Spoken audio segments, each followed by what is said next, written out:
What's up, Planeswalkers? It's your boy K-Dog, and got another fun video for you guys today. In this one, we're looking at a mono-white Golem tribal deck.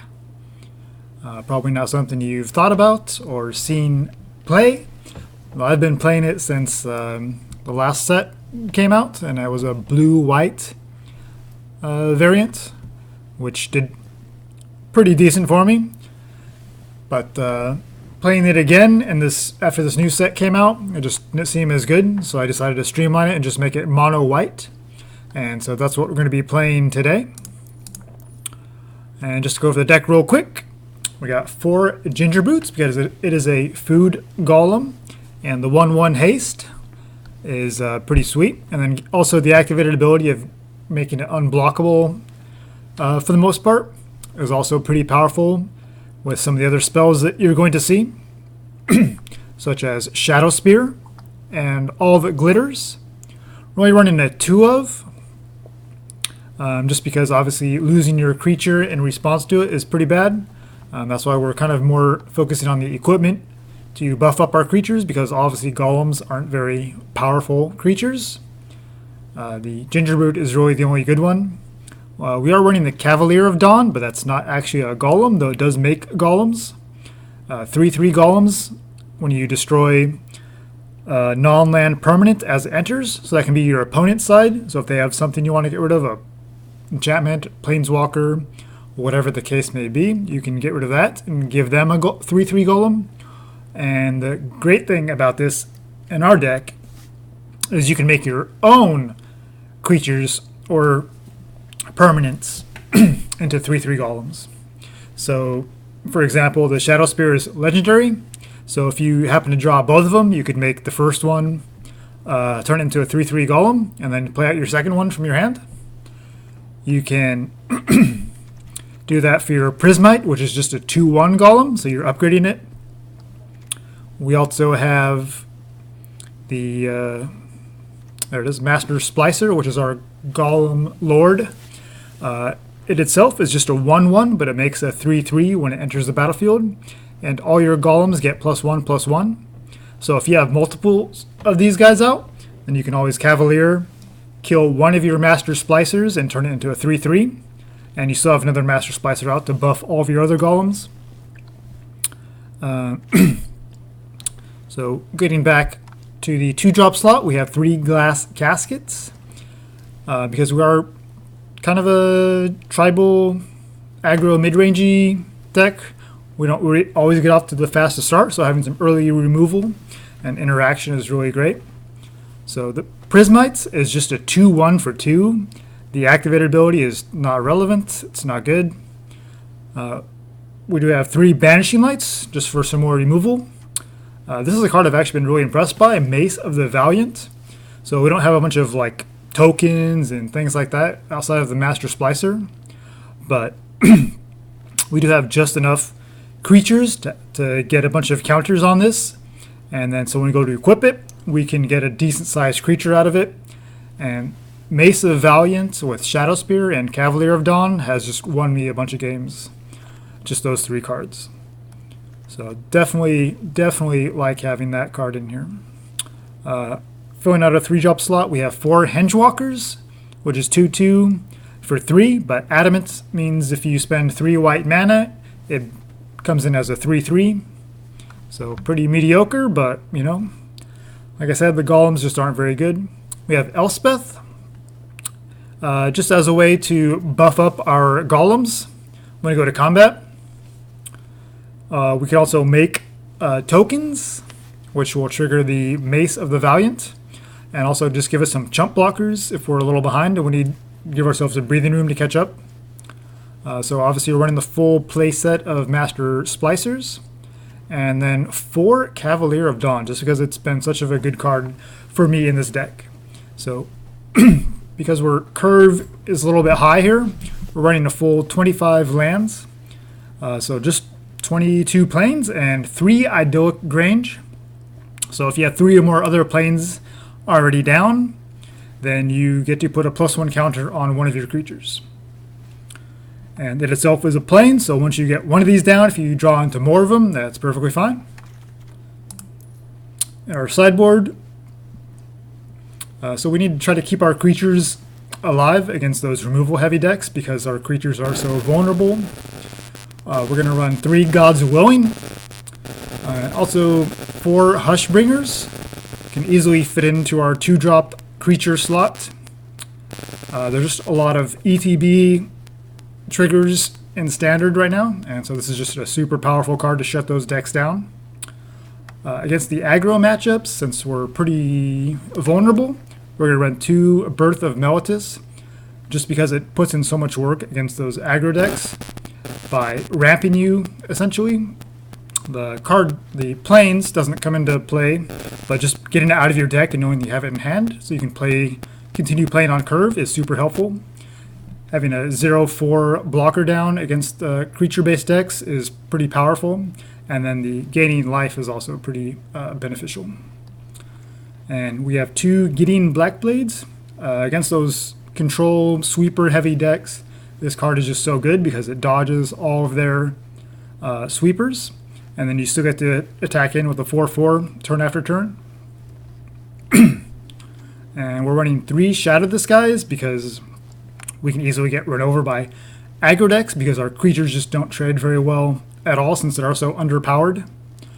But Shadow the Sky allows us to kind of take a more controlling approach, play just a couple creatures just to make our opponent commit to playing all of theirs, and then we can Shadow the Sky. And sure, we might lose some of our creatures, but we're probably chump blocking with them anyway if we're really falling behind. And Shadow the Sky just kind of lets us clear the board, maybe keep 1 or 2 creatures back in our hands so that we can follow up the following turn with some actual creatures of our own. And hopefully we have some planeswalkers or equipment down, and we can just kind of have our own creature down and while our opponent is maybe in top deck mode. And we're also going to be running 1 copy of Heliod's Intervention, just because there is so much enchantments running around, having some way to kind of answer those. Obviously we have a ton of artifacts in our deck, so there's that. Alright guys, that's our deck, and let's jump into some best of 3 on Arena Standard.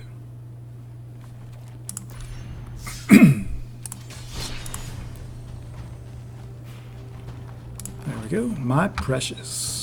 Oh yeah, Golem Tribal. Alright, hopefully we can see the Cavalier of Dawn fully equipped in action, just taking over games.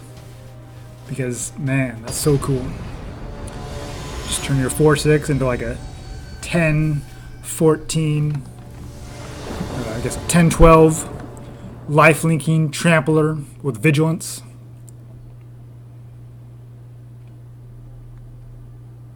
Alright, looks like we're going to be on the draw here. Up against John RXN.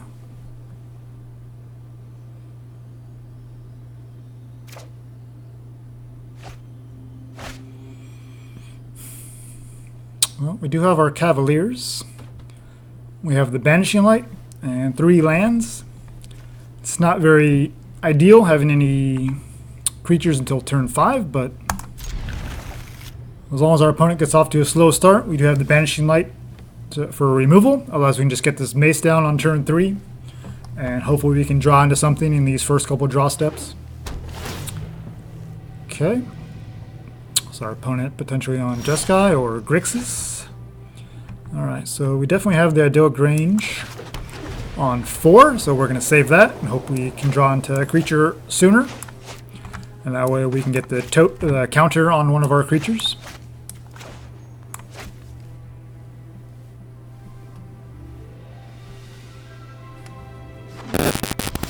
Alright.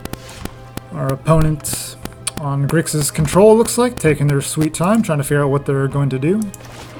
So we're probably just going to get blown out in this match because they're just going to have removal for days. As Grixis always does. Nope. Looks like they're on the, maybe the Amass Grixis. Alright. Well, the Amass token has Hexproof.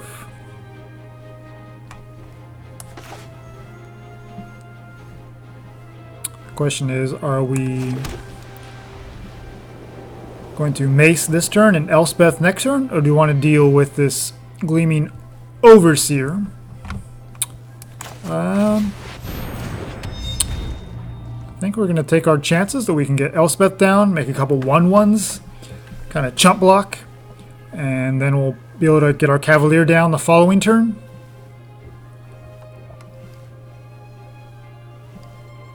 And then see what we want to take out. And at that point we'll have 3 tokens on our Mace of Valiant. And we'll be in a pretty good position.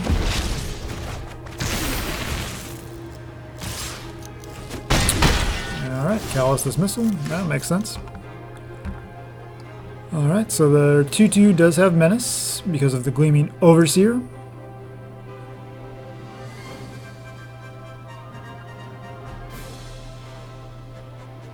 So obviously a Glass Casket would be pretty nice if we can draw into one of those. Losing the Mace hurts pretty bad. I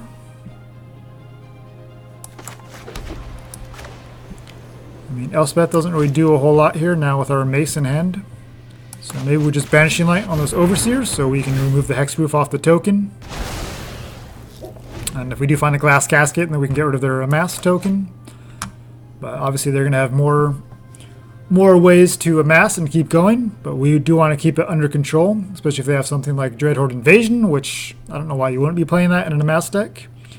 Because obviously the 6/6 lifelink is pretty hard to overcome. Alright. So yeah, we're going to have to slow start as cost us this game.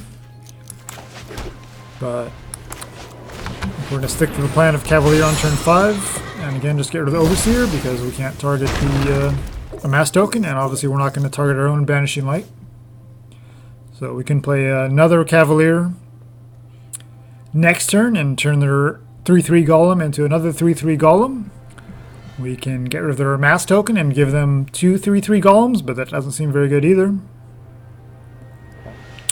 We'll be at 6, so maybe the most mana efficient play would be Mace into Hengewalker. Being able to idyllic range the Cavalier would be pretty great. Alright, I think the Amass token is just going to put in too much work. So we can kill Angrath here, but our opponent is undoubtedly going to have more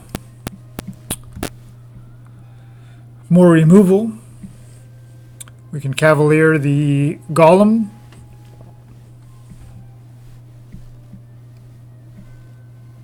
Well, we could double Hengewalker.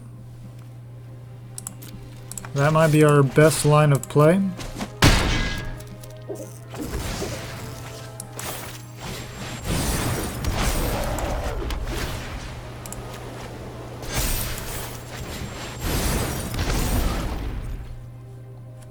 So now we have 3 blockers back. So even if they have another Angrath, we can still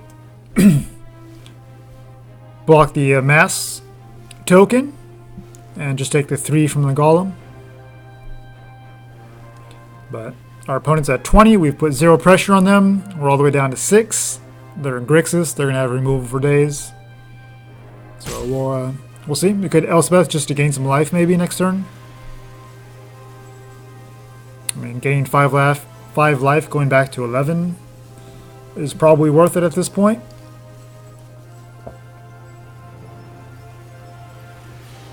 Okay, our opponent 4 lands, 5 cards in hand. Okay, I think the smallest creature has to go here. Do they have another one?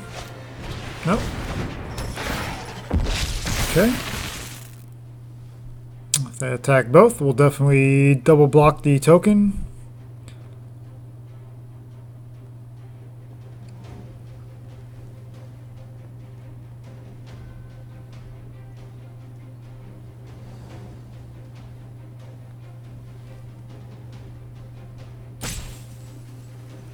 I don't know if Cavalier on the token is worth it next turn.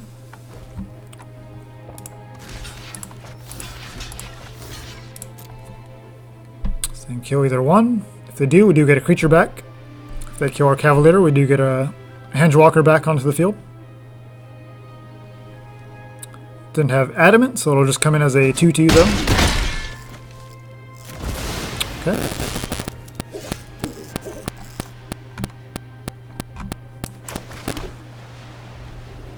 So now, I think with the Vigilance, there's no reason not to attack.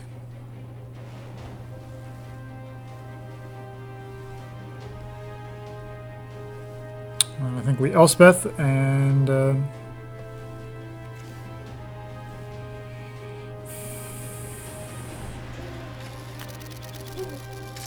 we make some 1/1s, and then we try to gain life the following turn.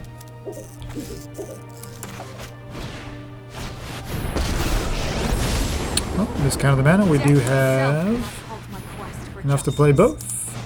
Alright, make some tokens, and get our Mace of Valiance pumped up again. Now if we draw into a Shadow Spear, we are definitely back in this game. But our opponent definitely still in a good spot here.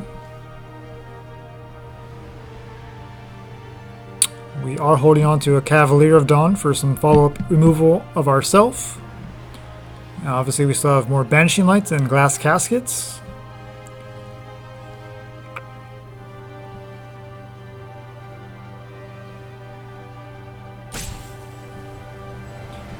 So our opponent having to think this through carefully.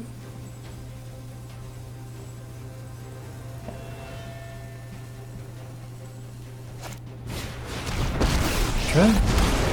They get to a mass, and the creatures have Menace. So obviously we're just gonna take the 1. And we're gonna get rid of this 3/3. We're down to 2. Ramming speed. Alright. So we need to gain some life here pretty desperately. We can rebuild the walls of serenity. So we do have enough to Ginger Brew and make it unblockable. So we can finish off the Angrath. We could turn the Angrath into a Golem. I think I like just turning one of our 1/1s into a Golem.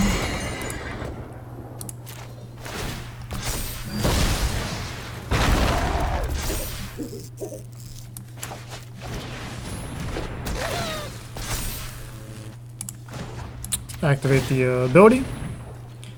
And let's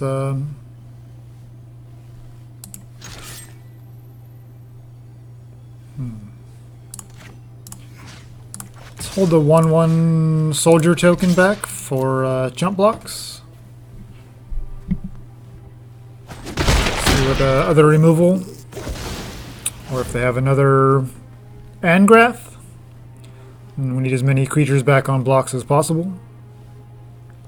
Okay, so now we're back up to 7. Our opponent down to 16. Shocking in their 5th land, so let's see what they're up to. Alright, so they're going to Surveil and then get a creature back. Probably the Gleaming Overseer. Okay, a couple lands go in the bin. Yep, Overseer comes down. Alright. So we're still shy on escaping Elspeth.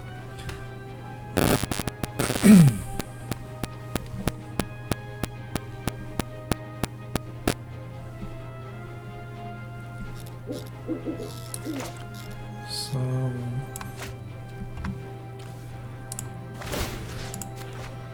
I think we do this. Attack with our Vigilance and our unblockable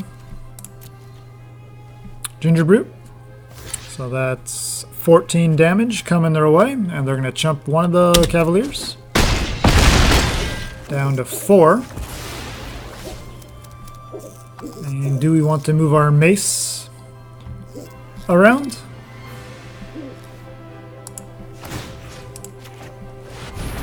We'll put it on the 6/6. Our opponent's saying good game. But you never can tell if they're just trying to bait us or if they actually mean it. So we'll wait until we see what they're up to. I mean, they're holding the cards in their hand like they're ready to play something here, so obviously they're not conceding.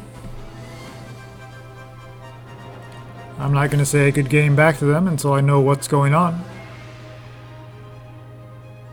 Or pre-rotation, that would be a thing all the time where you'd see those white decks and they would hold up Settle the Wreckage and they would say good game when it appeared you had lethal, and then you'd go all in on the attack and they would just Settle the Wreckage you.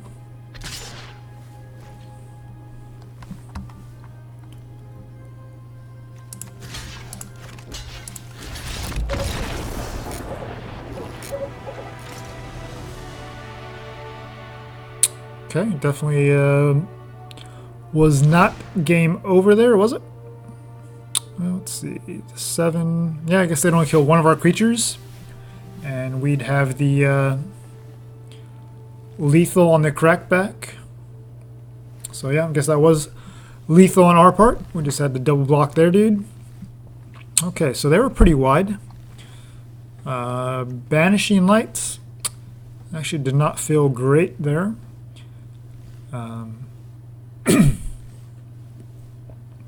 Although it does give us another answer for Angrath. Glass Casket seemed to answer most of their creatures, although the token is the one that we're most worried about. And if they're if they have hexproof on it, then that doesn't really do us a whole lot of good. So I think we'll leave the Banishing Light in just to help us answer Planeswalkers and bring in the Shatter the Sky. So if they are to go super wide on us, then we can just get rid of all of their creatures. They have enough removal that I don't think all that glitters is very good. Although they only showed us the Angrath's Rampage, so maybe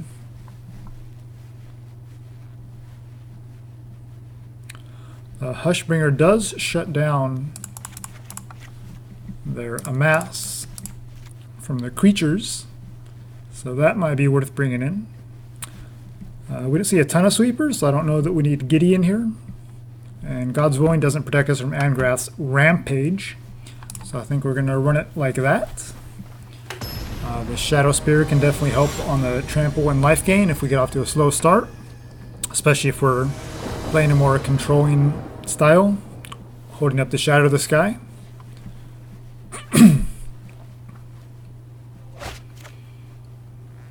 Alright, so we got a pretty aggressive hand here. Well, starting on turn 3, but our opponent also did not start their run until turn 3 last game either. But obviously they have plenty of 2-drops in the Lazotep Reaver, and I'm assuming they have Dreadhorde Invasion, but we shall see.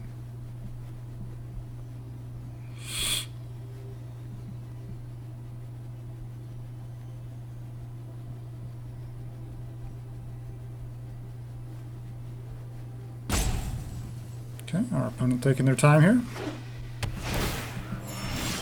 Dismal Backwater.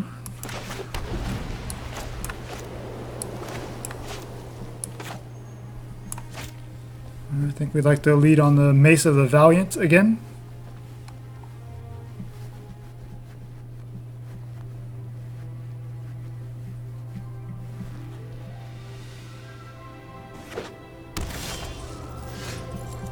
Alright. Hushbringer. Go ahead and play that on curve. Alright, and we're back.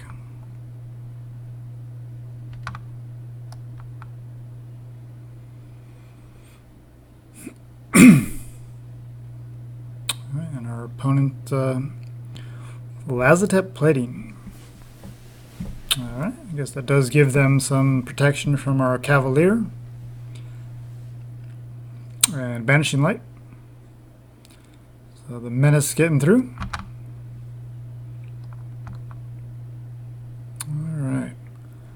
think we want to deal with their token.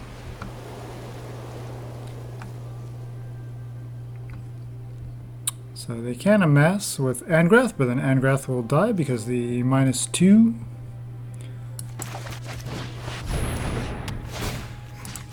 But I do want to reset their token a little bit. Alright, so we got a life back. That tickled. And we can deal range on our Hushbringer if they don't have removal for it.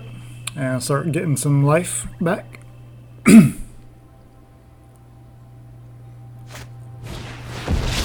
Okay, enter the God Eternals. So now they got a 4/4. And they're going to amass 2 more to make it a 6/6. If you want it, fight for it. Alright.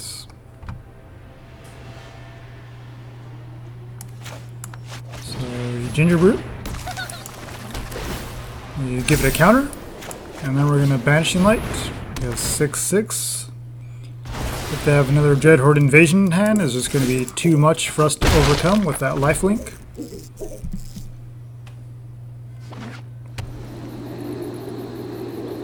Alright, our opponent down to 3 cards in hand. They do have all the mana.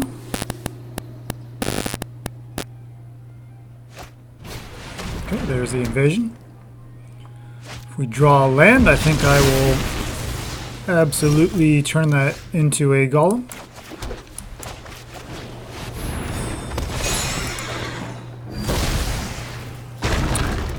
Life total is just way too healthy, and they already have a 2/2 down. It's just going to keep growing. So that's the safest bet. Obviously, any future ones we could consider turning these Banishing Lights. Wow. So we definitely want to get the mace going. Shadow Spear. Now let's attack for 4.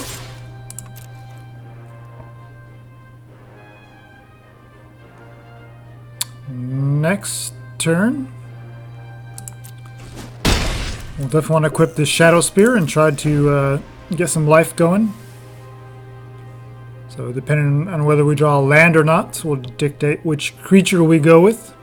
Because we will need 2 mana to equip. That's of course assuming they do not get rid of our Cavalier. But if they do, we'll just get our Gingerbread back. Or excuse me, our Ginger Brute. Okay, so they've got a 5/5 unblockable and a 3/3 with Menace. Alright, we're down to 7. Okay, we did draw a land.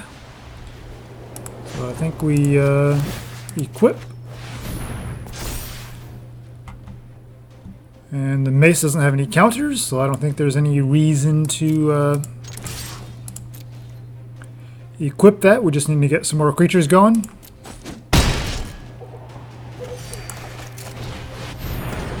And now if we survive, we can equip the Mace of Valiant onto the Cavalier and really start to get going here. Especially if our opponent's drawing bricks. So they're going to get some scry action to the bottom. Perfect. Now it's just a matter of what they have in hand.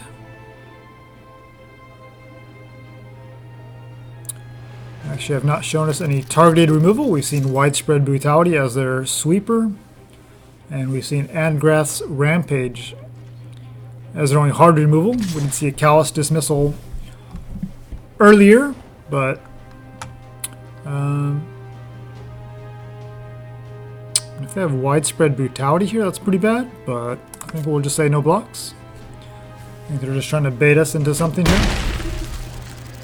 And all we need to do is untap with our Cavalier and we can get the lifelink, and it won't matter.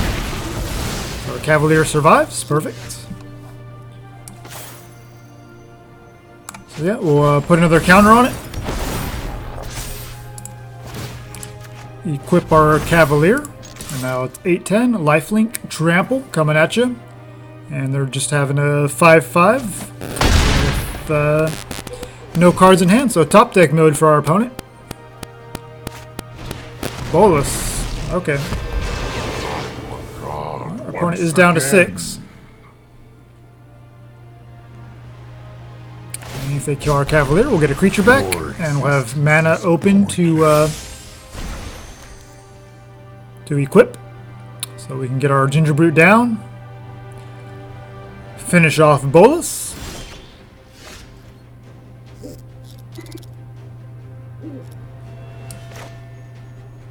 Okay. Again, our opponent with the early concession here, and looks like they were disappointed that we didn't give them a GG right away. Nicol Bolas does not mean the game is over to me, but we did have pretty good answers in hand, especially with the equipment, which is why I don't like to run too many of all the glitters. Obviously, all the glitters is just kind of a nice card to have, but it's so susceptible to removal. So these equipments have really come in clutch, and you saw that there with once I equipped the Cavalier, it was pretty much just game over for our opponent, even if they had removal. And the Cavalier synergizes really well, because if it is removed, then we just get our artifact creature golems back into play.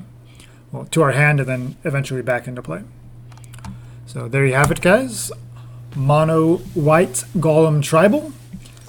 So yeah, always looking to try different decks and see what we can do that other people are not doing. And the important thing is just try to have some fun. Hope you guys enjoyed, and we'll see you in the next one.